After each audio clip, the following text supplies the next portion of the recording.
Hormuz കടലിടുക്കിൽ 3 കപ്പലുകൾക്ക് നേരെ ആക്രമണം. കപ്പലുകളിൽ പ്രൊജക്ടൈലുകൾ പതിച്ചതായി സമുദ്ര സുരക്ഷാ ഏജൻസികൾ അറിയിച്ചു. ഇന്ത്യയിലേക്ക് വരികയായിരുന്ന തായ് ചരക്ക് കപ്പലിന് നേരെയും ആക്രമണം ഉണ്ടായി. കപ്പലിന് തീപിടിച്ചു. യുഎസുമായും ഇസ്രയേലുമായും യുദ്ധത്തിലേർപ്പെട്ടിരിക്കുന്ന ഇറാൻ ഹോർമൂസിൽ നിയന്ത്രണം ഏർപ്പെടുത്തിയിരിക്കെയാണ് ആക്രമണങ്ങൾ നടക്കുന്നത്. ഹോർമൂസ് കടലിടുക്കിലൂടെ സഞ്ചരിക്കുന്നതിനിടെ തായ് പതാകയുള്ള ചരക്ക് കപ്പൽ ആക്രമിക്കപ്പെട്ടതിനെ തുടർന്ന് അടിയന്തര സഹായം നൽകുന്നതായി തായ്ലാന്റ് നാവികസേന അറിയിച്ചു.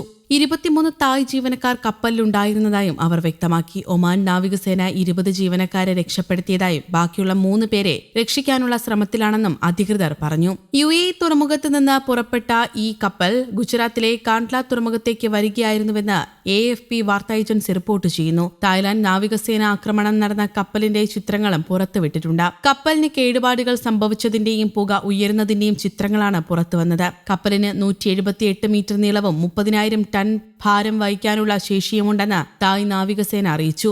അതേസമയം കപ്പലുകൾക്ക് നേരെയുണ്ടായ ആക്രമണത്തിൽ 2 ഇന്ത്യക്കാർ കൊല്ലപ്പെടുകയും മറ്റൊരാളെ കാണാതാവുകയും ചെയ്തതായി ഇന്ത്യൻ വിദേശകാര്യ മന്ത്രാലയം അറിയിച്ചു. മേഖലയിലെ ശത്രുതയ്ക്കിടെ ലക്ഷ്യമിട്ടുള്ള വാണിജ്യ കപ്പലുകളിലായിരുന്ന ഇന്ത്യക്കാർക്കാണ് പരിക്കേറ്റത്. വിദേശകാര്യ മന്ത്രാലയ വക്താവ് രൺധീർ ജയ്സ്വാൾ ഇക്കാര്യം സ്ഥിരീകരിച്ചു.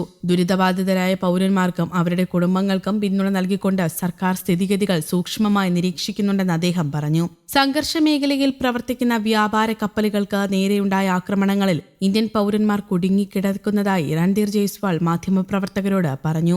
ചിലർക്ക് പരിക്കേറ്റതായി റിപ്പോർട്ടുകളുണ്ട്. 2 ഇന്ത്യൻ പൗരന്മാരെ ഞങ്ങൾക്ക് നഷ്ടപ്പെട്ടു. ഒരാളെ കാണാനില്ല. ഈ 3 ഇന്ത്യൻ പൗരന്മാരും മരിച്ചു അല്ലെങ്കിൽ കാണാതാവുകയാണ് ചെയ്തത്.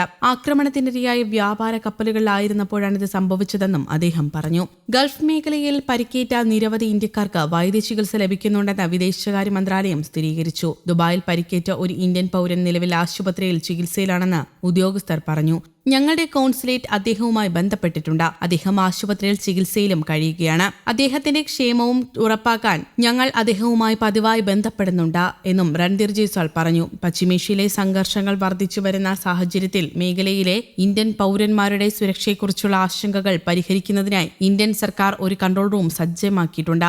വിദേശകാര്യ മന്ത്രാലയത്തിൽ ഞങ്ങൾ ഒരു നിയന്ത്രണം ആരംഭിച്ചിട്ടുണ്ട്. അത് പ്രവർത്തിക്കുന്നുണ്ട്. ഇന്ത്യൻ പൗരന്മാരെയും അവരുടെ ക്ഷേമത്തെയും കുറിച്ച് ഞങ്ങൾക്ക് ധാരാളം ഫോൺ കോളുകൾ ലഭിക്കുന്നുണ്ട്. വിളിക്കുന്ന ആളുകളെ ഞങ്ങൾ നയിക്കുന്നുവെന്നും അദ്ദേഹം പറഞ്ഞു. അതേസമയം ലോകത്തിലെ ഏറ്റവും പ്രധാനപ്പെട്ട എണ്ണ വ്യാപാര പാതയായ ഹോർമൂസ് കടലിടുക്കിൽ ഇറാൻ നാവിക മൈനുകൾ വിന്യസിക്കുന്നതായി റിപ്പോർട്ടുകൾ പുറത്തുവന്നിരുന്നു. കഴിഞ്ഞ കുറച്ച് ദിവസങ്ങൾക്കുള്ളിൽ ഇറാൻ കടലിടുക്കിൽ ഡസൻ കണക്കിന് മൈനുകൾ വിന്യസിച്ചതായി റിപ്പോർട്ട് ചെയ്യുന്നു. ഇതോടെ ഈ പാതയിലൂടെയുള്ള കപ്പൽ ഗതാഗതം ഏതാണ്ട് പൂർണ്ണമായും നിലച്ചു. നിലവിലെ സാഹചര്യത്തിൽ ഹോർമൂസ് കടലിടുക്ക് ഒരു മരണ താഴ്വരയായി മാറിയിരിക്കുകയാണെന്ന് യുദ്ധവിദഗ്ധർ മുന്നറിയിപ്പ് നൽകുന്നു. ഇറാൻ മൈനുകൾ വിന്യസിക്കാൻ ഉപയോഗിച്ച 10 കപ്പലുകൾ അമേരിക്കൻ സൈന്യം തകർത്തതായി പ്രസിഡന്റ് ഡൊണാൾഡ് ട്രംപ് അവകാശപ്പെട്ടു. മൈനുകൾ വിന്യസിക്കാനുള്ള ഇറാന്റെ കപ്പലുകളുടെയും ബോട്ടുകളുടെയും 80 മുതൽ 90% വരെ ഇപ്പോഴും പ്രവർത്തനക്ഷമമാണെന്നും 100 കണക്കിന് മൈനുകൾ വിന്യസിക്കാൻ അവർക്ക് ശേഷിയുണ്ടെന്നും രഹസ്യാന്വേഷണ വിഭാഗം സൂചിപ്പിക്കുന്നു.